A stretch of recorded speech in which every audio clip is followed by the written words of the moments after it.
జగిత్యాల జిల్లా ధర్మపురిలో వార్షిక బ్రహ్మోత్సవాలకు సర్వం సిద్ధమైంది. శ్రీ లక్ష్మీ నరసింహస్వామి ఆలయంలో బ్రహ్మోత్సవాలు ఈ నెల 10వ తేదీ నుండి వైభవంగా ప్రారంభం కానున్నాయి. ఈ నెల 22 వరకు కొనసాగే వార్షిక బ్రహ్మోత్సవాలకు అధికారులు అన్ని ఏర్పాట్లు చేశారు.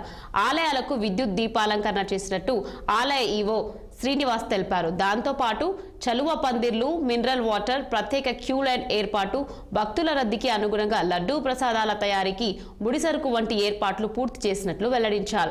గోదావరి నది తీరంలో స్త్రీలు బట్టలు మార్చుకోవడానికి ప్రత్యేక గదులు ఏర్పాటు చేశామన్నారు. భక్తులకు ఎలాంటి ఇబ్బందులు కలగకుండా అన్ని ఏర్పాట్లు చేసినట్లు శ్రీనివాస్ వివరించారు.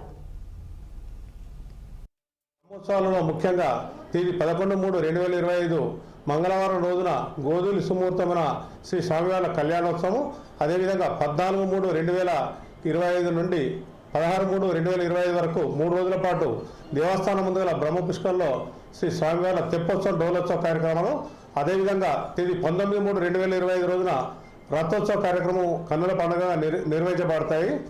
ఈ ఉత్సవానికి నిజామాబాద్ జిల్లా నుండి ఎక్కువ సంఖ్యలో మరియు మహారాష్ట్ర, హైదరాబాద్ చుట్టుపక్కల జిల్లాల నుండి పాక్షికంగా వస్తారు. ఈ బ్రహ్మోత్సవం